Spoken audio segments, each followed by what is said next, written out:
The street was eerily quiet for a Monday morning. The neighbors at Willow Grove Lane remembered the smell first, metallic, sharp, and heavy in the air. The smell of blood. At 8:12 a.m., Officer Melanie Reyes responded to a welfare check after the victim's co-worker called in a concern. The front door of the small suburban home was unlocked. Inside, the kitchen was spotless, dishes neatly stacked, curtains open just enough for the sunlight to creep in. But it was the living room that stopped Reyes cold. On the cream-colored carpet lay Emily Carter, 29 years old, face pale and eyes open in frozen terror. But that wasn't the only thing that froze the officer. On the wall, in bold crimson strokes, was a single word, "Sorry," written with Emily's own blood. Reyes's bodycam footage would later become one of the most haunting crime scene visuals investigators had ever seen. Not just because of the brutality of Emily's murder, but because of what that one word suggested. Was it remorse? Was it mockery? Or was it a clue? Emily Carter was the type of person who made strangers smile. Friends described her as the human embodiment of warm coffee on a cold morning. Born and raised in Maplewood, she worked as a community outreach coordinator, helping families in crisis. Her life wasn't perfect.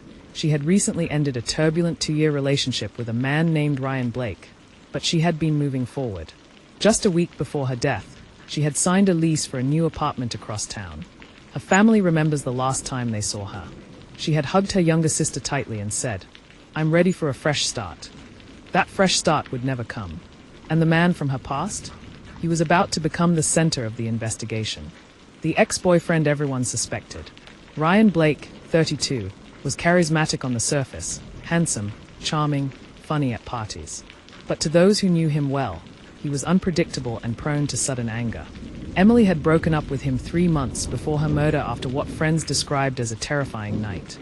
The police didn't release details, but neighbors confirmed they had heard shouting, glass breaking, and Emily screaming for him to leave. When detectives brought Ryan in for questioning, he didn't deny their rocky past. But he claimed he hadn't spoken to Emily in weeks. He said he'd been trying to move on. Then came the twist. Ryan's phone records showed multiple calls to Emily the night before she was killed. Calls that went unanswered. Surveillance footage from a gas station captured Emily at 6:45 p.m. the night before her murder. She bought a bottle of water, a sandwich, and filled her car's gas tank. She looked calm. From there, she drove home. At 7:12 p.m., a neighbor saw her carrying groceries inside. By 9 p.m., her lights were off. The medical examiner would later estimate her time of death between 11:30 p.m. and 1 a.m. That means the killer entered her home late at night, possibly while she slept.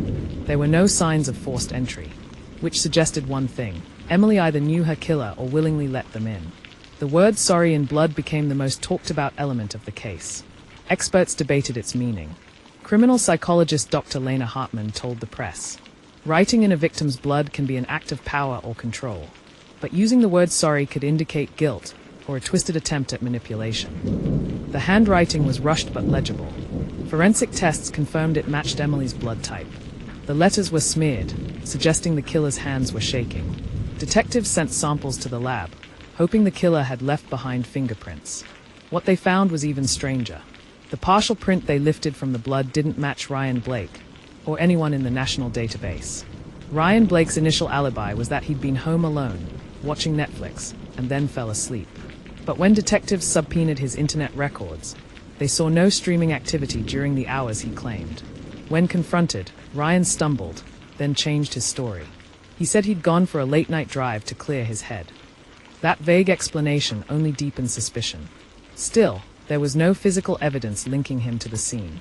The partial fingerprint belonged to someone else, and Ryan's car showed no traces of blood. It was starting to look like either Ryan was incredibly skilled at covering his tracks, or the killer was someone completely unexpected. Detectives combed through Emily's phone. Most of her recent messages were routine: work updates, chats with her sister, and group texts with friends. But deep in her deleted folder, investigators found a chilling conversation from just 5 days before her death. The sender was listed only as unknown. The messages read, "Unknown, you can't run from what you did. Emily, please stop contacting me. Unknown, you'll see me soon." The number was traced to a prepaid burner phone. No name, no address. But the cell tower data showed the phone had been in Emily's neighborhood the night she died. One of Emily's neighbors, an elderly woman named Margaret, came forward with a statement. She said that around 12:15 a.m., she heard a soft thud, like something falling followed by a muffled voice. She couldn't make out the words, but she was sure it was a man's voice. A few seconds later, she heard footsteps, fast, heavy, and heading toward the front door. The detail that caught investigators' attention? Margaret swore she heard the door open and close. Yet when police arrived in the morning, the door was locked from the inside. The locked door element baffled detectives. If the killer had fled, how had they locked the door behind them? One theory was that the killer had a key. Another, more unsettling, was that the killer never left immediately after. They could have stayed in the house for hours after the murder, watching Emily's body, thinking about what to do next. Crime scene analysis revealed something chilling. The living room curtains had been drawn open after the estimated time of death. Who would open the curtains after killing someone? And why? The break came when the lab finished testing skin cells found under Emily's fingernails.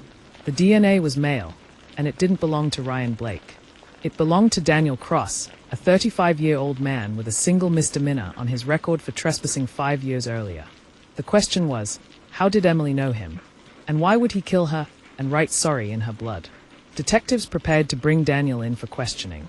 They had no idea the case was about to become darker, more twisted, and more personal than anyone could have imagined. When detectives brought Daniel Cross into the interview room, he appeared calm, almost too calm. A tall man with a wiry frame, he leaned back in his chair, hands folded neatly, as if he had nothing to hide. Detective Alvarez slid a photo of Emily across the table. "Do you know her?"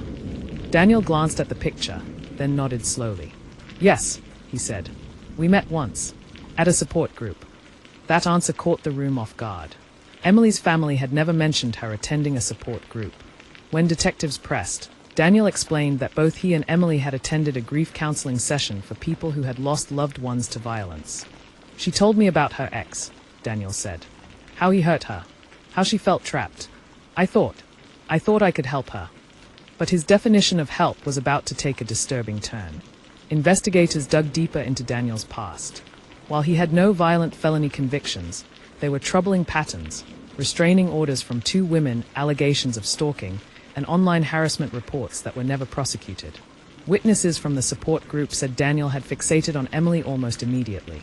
He always sat next to her, walked her to her car, and even showed up at her workplace once with flowers, despite her telling him she wasn't interested. Texts recovered from Daniel's phone revealed an escalation. "You need someone who truly cares. I'm the only one who can protect you. If I can't have you, no one will." Emily had blocked his number. That's when he bought the prepaid phone. Under interrogation, Daniel initially denied being at Emily's house the night she died.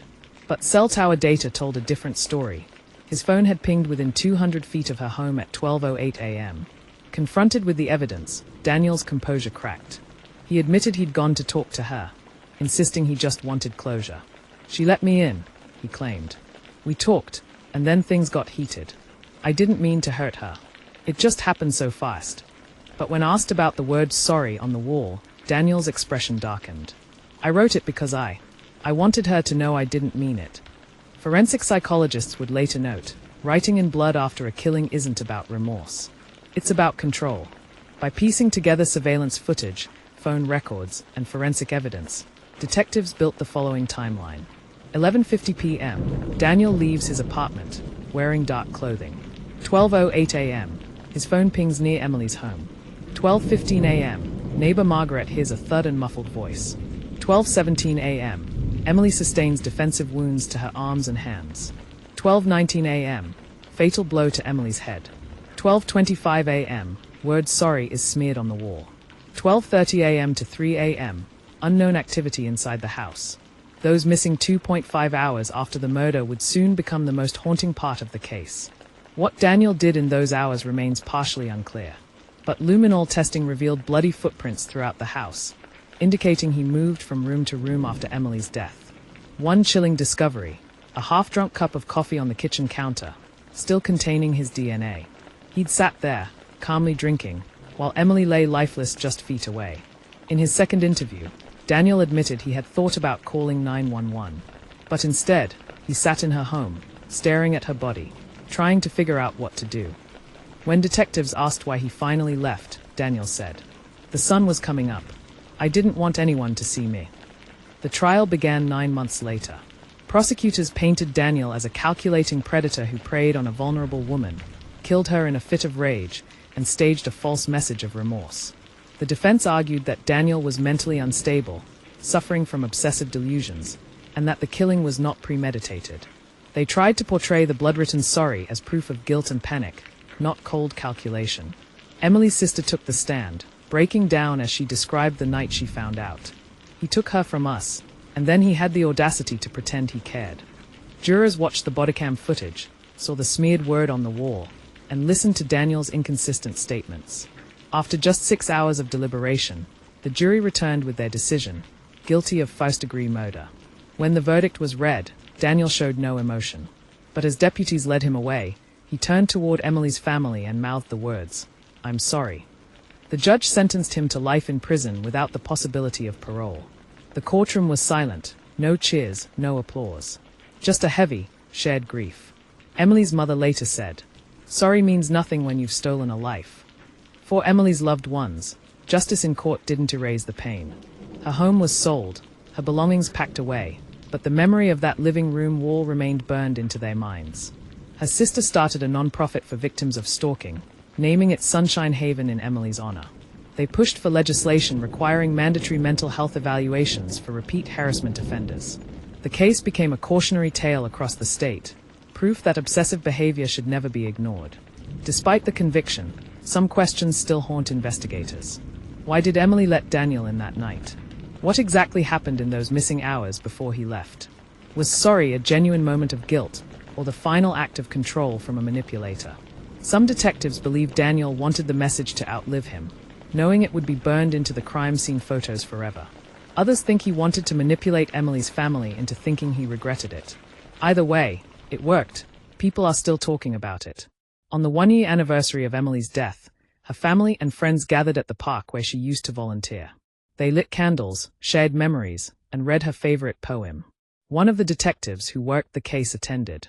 He later said that night was the first time he truly felt the weight lift, because Emily was remembered for her kindness, not the word on the wall.